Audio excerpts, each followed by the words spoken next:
je vais faire des semis. J'ai très envie de reprendre les semis là, il fait super beau en ce moment, alors il gèle la nuit mais il fait trop beau donc c'est trop dur d'attendre. Là dimanche dernier, le 19 février, j'ai fait mes semis d'aubergines et de poivrons, donc ils sont à la maison en attendant que ma couche chaude sous châssis redescende un petit peu en température. Du coup là je vais faire des semis d'oignons. Alors j'ai des oignons rouges, des oignons blancs et des oignons jaunes. Donc ça je vais faire tout ça. Donc, on peut les faire au mois de février, il n'y a pas de souci, je les mettrai dans la serre froide, c'est bon. Je vais faire des semis de persil frisés aussi. Je vais faire de la ciboule de Chine. C'est une ciboule vivace, c'est pour un petit projet que j'ai. Du coup voilà, vous en saurez plus tard, mais j'ai hâte d'attaquer ce projet là.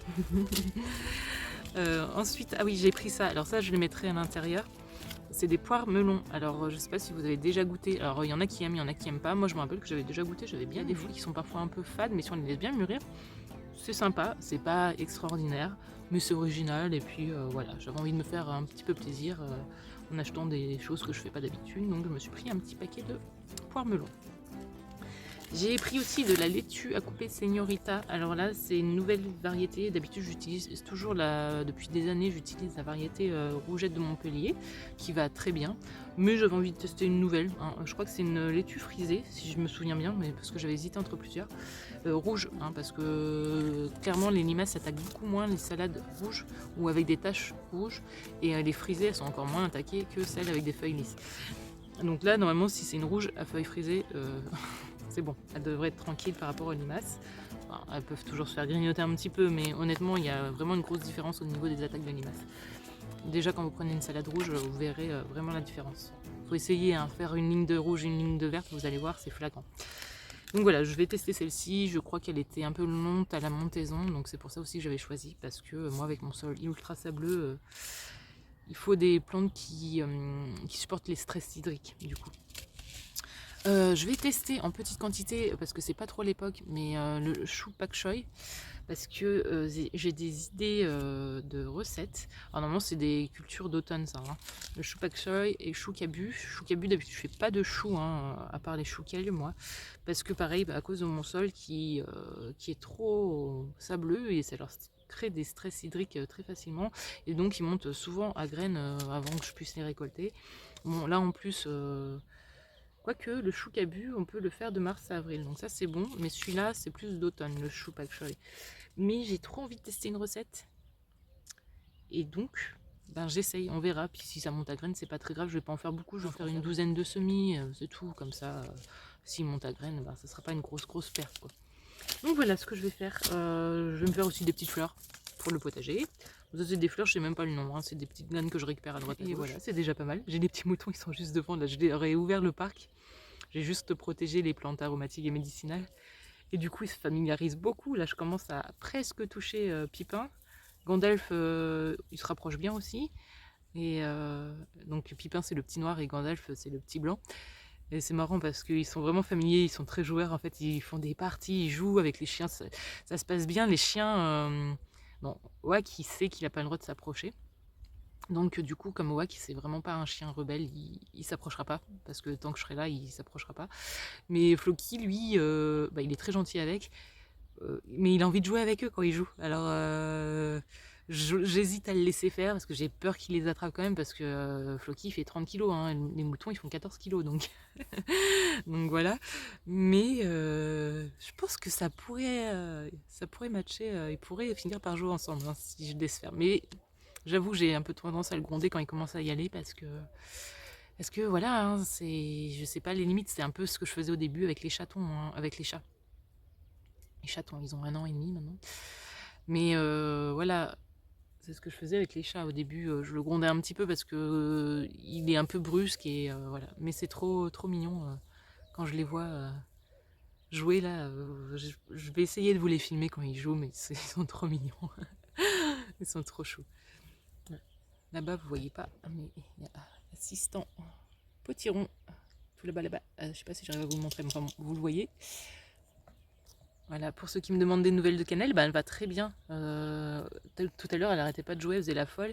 Mais c'est vrai que j'ai plus de mal à la filmer, Cannelle, parce qu'elle est moins souvent... soit elle est contre moi en train de me faire un câlin, et là, c'est juste, je peux pas la filmer. Mais souvent, elle est à la maison pour me faire des câlins, ou elle fait sa vie de chat. Elle est moins dans mes pattes que Potiron. Potiron, lui, c'est vraiment... il est tout le temps autour de moi, comme un chien. Donc voilà. Et ça y est, ils sont partis en train de jouer, je vais essayer de vous les filmer.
Coucou! Alors en ce moment là, je suis en train de faire une clôture pour protéger toutes mes plantations. Donc je suis en train de faire une clôture sur le terrain de Lunasa, ma micro-ferme de plantes aromatiques et médicinales. Alors là, j'ai déjà fait toute cette partie là tout le long. Hop, voilà, j'enlève mon doigt comme ça vous voyez mieux. Et là, il me reste plus qu'à faire toute la partie devant. Alors pourquoi je fais ça? Finalement, c'est pour les petits moutons. Parce qu'au tout début, je voulais leur faire des petits parcs avec le filet amovible et changer d'emplacement au fur et à mesure. Mais finalement, ils mangent très vite l'herbe et je trouve que c'est pas pratique à déplacer. Donc ils auront tout le terrain pour eux. Et donc je vais juste protéger mes cultures et eux, ils auront tout le terrain, ils pourront aller un peu partout.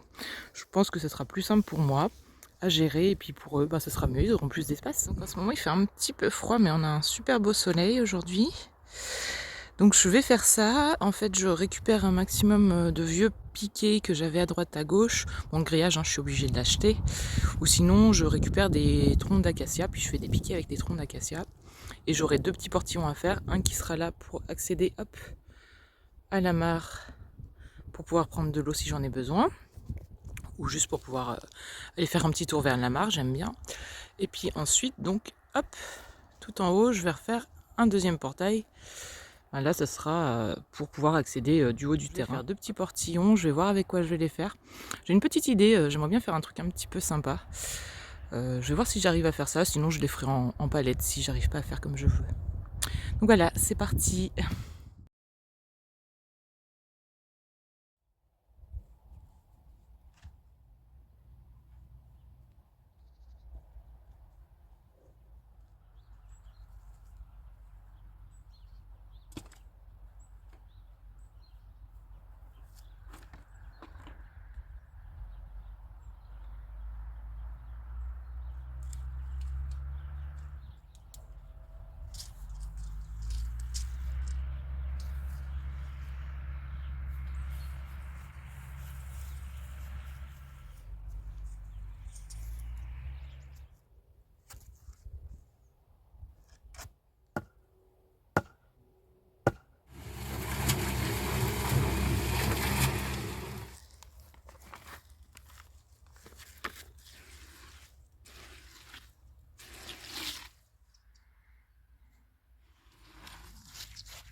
Et voilà, j'ai fixé tous les poteaux qui restaient à mettre pour terminer ma clôture.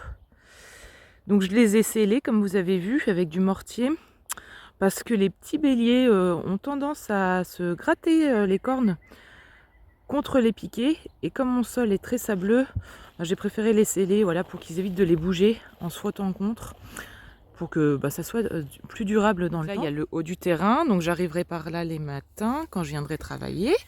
Là, je me suis fait, voilà, 2 grands piquets plus haut où je vais faire une sorte de petite arche et un petit portillon. Alors, j'aurai pas le temps de faire ça cette semaine, mais je vais faire ça sûrement la semaine prochaine. Donc, j'aurai ma petite entrée par ici. Et ensuite, j'aurai une autre petite entrée, là où vous voyez la palette, où pareil, je vais refaire un petit portillon pour accéder à la mare, comme je vous expliquais tout à l'heure. Voilà. Alors ici, j'avais mis... Donc ici, j'ai mis du grillage de 1,50 m. Bon, c'est un petit peu haut, hein, parce que les moutons, ils sautent pas plus d'1,20 m en général. Mais bon, au moins, ils auront un bon parc bien sécurisé pour... si des fois, j'accueille des gens qui ont des chiens qui sont pas habitués aux moutons, je pense que je vais leur faire tout le long un parc bien sécurisé, comme ça, à 1,50 m de haut. Et le reste, je ferai un peu moins haut pour la partie des plantes aromatiques. Mine de rien, ça a déjà bien avancé cette semaine. Je terminerai de mettre le grillage et de faire les petits portillons la semaine prochaine, je pense. Mais là, j'ai comme d'habitude trop envie de faire des petits semis. Et puis, il faut commencer à s'y mettre hein, si je veux avoir des légumes au printemps. Donc, je vais aller dans la serre. On va aller faire des petits semis ensemble. Et on va aller aussi faire un petit tour au potager.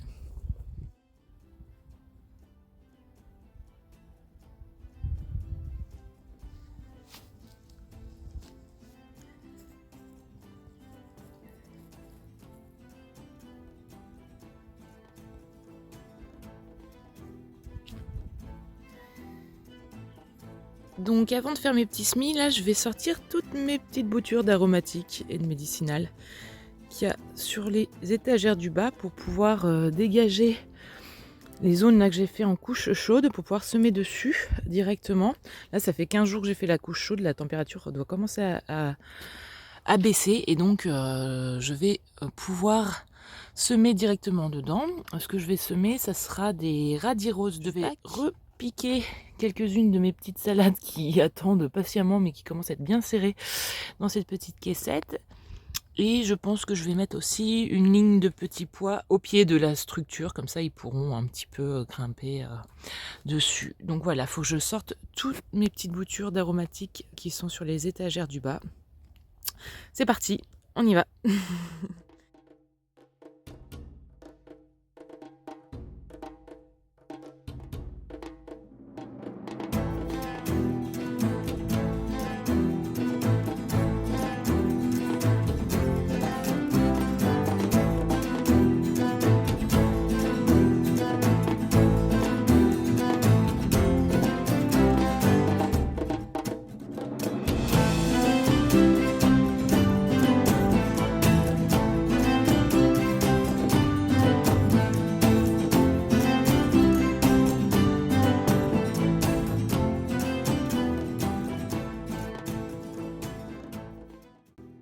Du coup, sur toutes les boutures, j'en ai eu 5 qui n'ont pas fonctionné. Donc ça va, hein, je pense que j'en ai au moins fait 200 ou 300 boutures.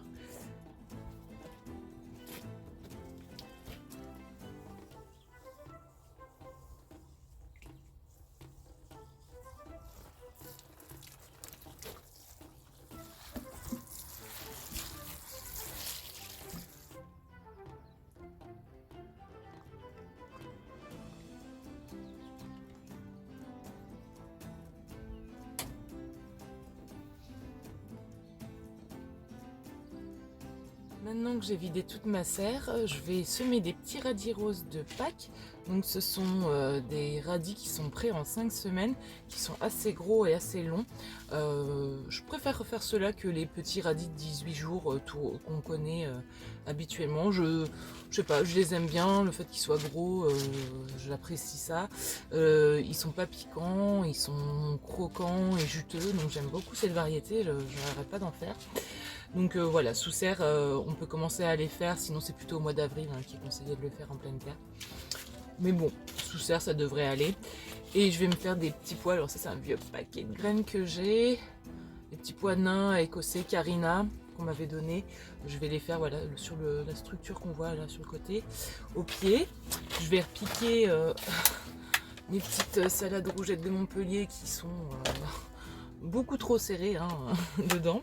Donc je vais en mettre voilà, sur la couche chaude, un peu partout. Comme ça, j'aurai plein de bons petits légumes bien croquants là au printemps. J'ai hâte de pouvoir les manger.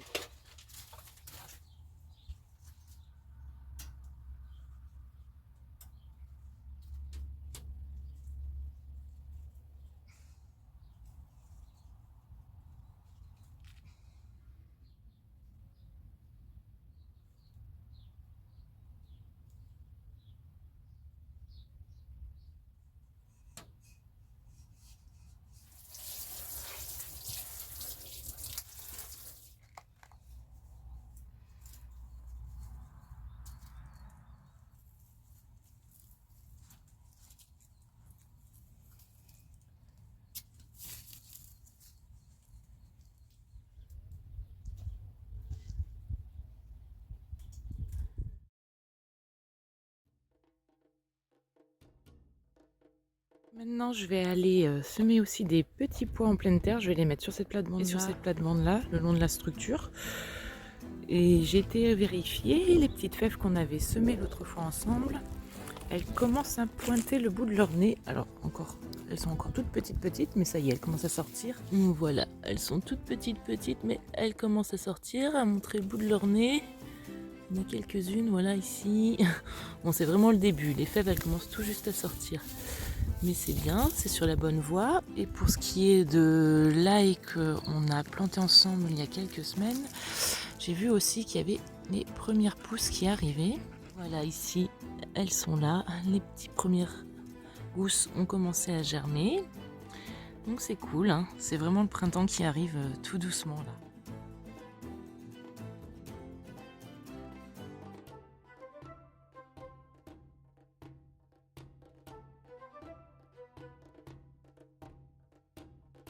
Vous montrer la couche chaude. Donc là, ça fait une quinzaine de jours que je l'ai faite. Donc j'ai vérifié, j'ai un petit thermomètre à l'intérieur. Là, elle est à 30 degrés, donc c'est parfait. Donc le thermomètre, il est là-bas. Je ne vous ai pas voir, mais bon, c'est à 30 degrés. Et j'ai mes petites betteraves roses qui ont déjà commencé à sortir. Mes petits choucabus rouges qu'on a plantés ensemble en début de vidéo le 21 février.